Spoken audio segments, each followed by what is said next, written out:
Main ఈ video చూడడానికి reason ఏంటంటే ఎవరైనా మ్యారేజ్ కానీ పర్సన్స్ ఉంటారు కదా, వాళ్ళు మీడియేటర్స్కి మెసేజ్ చేసి మ్యారేజ్ గురించి ఎంక్వైరీ చేస్తారు కదా. అది మా ఫ్రెండ్ విషయంలో ఒకటి జరిగింది. మార్నింగ్ కాల్ చేసి ఇలా మ్యాచ్ ఉంది, ఒక అమ్మాయి మీకు ఫోటో పంపిస్తాను, ఒకసారి డీటెయిల్స్ చూడండి, మీకు నచ్చితే వాళ్ళ పేరెంట్స్ కూడా మాట్లాడి మీకు మ్యాచ్ సెట్ చేస్తా అని చెప్పి ఒక కాల్ వచ్చింది. సరే అని చెప్పి మా వాడు ఓకే అరేంజ్ చేయండి అని వాడి డీటెయిల్స్ పెట్టాడు. బయోడేటా మొత్తం డీటెయిల్స్ అన్ని వాళ్ళకి పెట్టారు. పెట్టిన తర్వాత అమ్మాయి డీటెయిల్స్ కూడా వీడికి పెట్టాడు.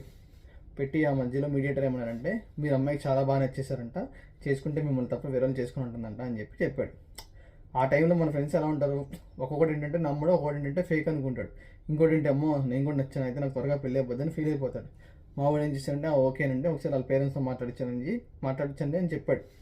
వీళ్ళు ఏం చేశారు, మీడియేటర్లో ఒక ఫేక్ ఫ్యామిలీ అనుకుంటా, వాళ్ళ ఎంప్లాయో తెలియదు, వాళ్ళ మదర్లాగా మాట్లాడించారు, మీరు నచ్చారండి అని చెప్పి మాట్లాడించారు. తర్వాత ఆ మీడియేటర్ పర్సన్, సార్ ఇప్పుడు అమ్మాయితో మీకు మ్యాచ్ సెట్ చేయాలంటే మాకు 10,000 సెండ్ చేయండి, 10,000 సెండ్ చేసిన తర్వాత మీకు మ్యాచ్ మేము సెట్ చేస్తామని చెప్పి వాళ్ళు మాట్లాడారు. మావాడు కొంచెం తెలివిగా ఆలోచించి, లేదండి మీ అడ్రస్ లొకేషన్ చెప్పండి, మేము వచ్చి ఒకసారి చూసుకుంటాము, మాట్లాడి డైరెక్ట్గా క్యాష్ ఇస్తామని చెప్పాడు. వీళ్ళు వినలేదు. లేదు సార్ డైరెక్ట్గా లేదు, మీరు ఫోన్పే కానీ గూగుల్ పే కానీ చేయండి, మీకు ఐడి పాస్వర్డ్ వస్తే యాప్లో చూసుకోండి అని చెప్పి మాట్లాడారు. మావాడు ఇంకా గట్టిగా లేదు అసలు ఇలా ఎందుకు కాల్ చేస్తున్నారు, అయినా అసలు ఆఫీస్ అడ్రస్ చెప్పడానికి ఎందుకు భయపడుతున్నారు, ఆ డీటెయిల్స్ ఏం చెప్పండి అని చెప్పి గట్టిగా మాట్లాడేసరికి, లేదు సార్ మీరు కడితే కట్టండి, లేదంటే లేదు మమ్మల్ని ఇరిటేట్ చేయదని అంటూ మాట్లాడేశారు మావాడు. మావాడు రివర్స్ అయిపోయి నెక్స్ట్ టైం ఇలాంటి కాల్స్ చేస్తే మిమ్మల్ని సైబర్ క్రైమ్కి పట్టించి పోలీసులకు పట్టించి అని చెప్పి మాట్లాడేసరికి వాళ్ళు ఫోన్ కట్ చేశారు. ఒక ఫేక్ ఫోటో పంపించి ఫేక్ మీడియేటర్ లాగా మన నెంబర్లు తీసుకొని పెళ్లి కానులనే టార్గెట్ చేస్తారు.